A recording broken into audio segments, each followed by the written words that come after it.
I could see where there could be an aspect of that being true. I wouldn't say it that way now because I think people would misunderstand what that means. Kind of like take up your cross. Jesus said take up your cross. There's a meaning there. It isn't talking about actually taking up a cross, right? But people have taught it the wrong kind of a way. And so when we hear that kind of language, it paints this image in our hearts where we're like, right, no.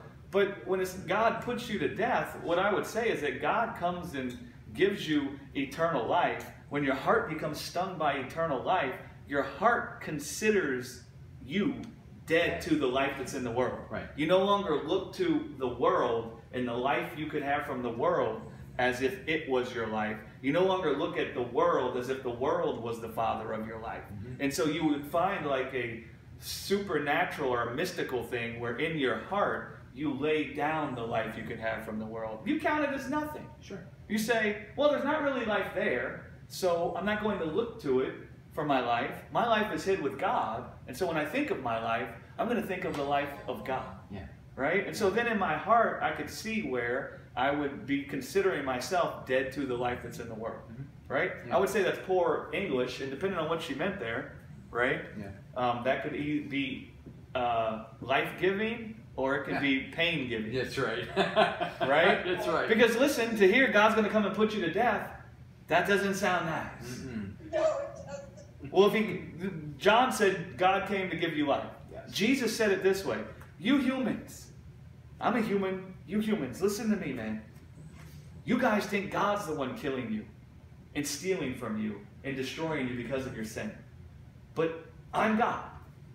And I have come to give you life and to save you from what's stealing from you and killing you and destroying you. And the thing that's killing you and destroying from you and stealing you is the thief, not me. Right? The thief is killing people, and God is coming and saving people. Right? Yes. And the way he saves them is by giving them life. Because when you believe you possess an incorruptible life, something beautiful happens on the inside of you, like what Jesus said. Now the hour has come where I'm going to be nailed to a tree, but the prince of this world has nothing in me. What is he saying?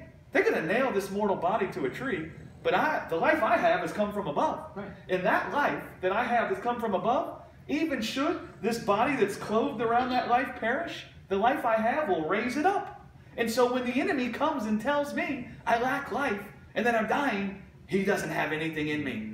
Right? No foothold. Right. He can't persuade him because he knows what he has. Yes. And so God comes and stings our hearts with the word of eternal life, which is that the life God has given us conquers death in a physical body, conquers the corruption in the earth. And when our hearts become persuaded of that, when the corruption in the earth is, we can see it, and the prince of this world is there telling us we lack, he'll have nothing in us.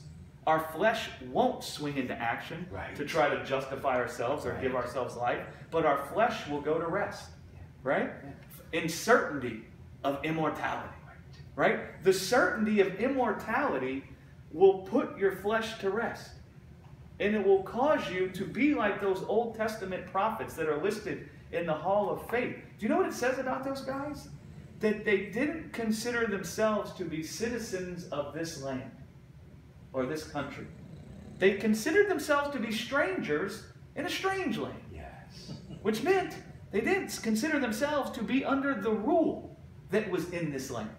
Under the death that was in this land. Under the corruption that was in this land. So they didn't consider that what they had could be tainted by what was in this land, because they said, I'm a citizen of a different country. I'm a citizen of a heavenly city.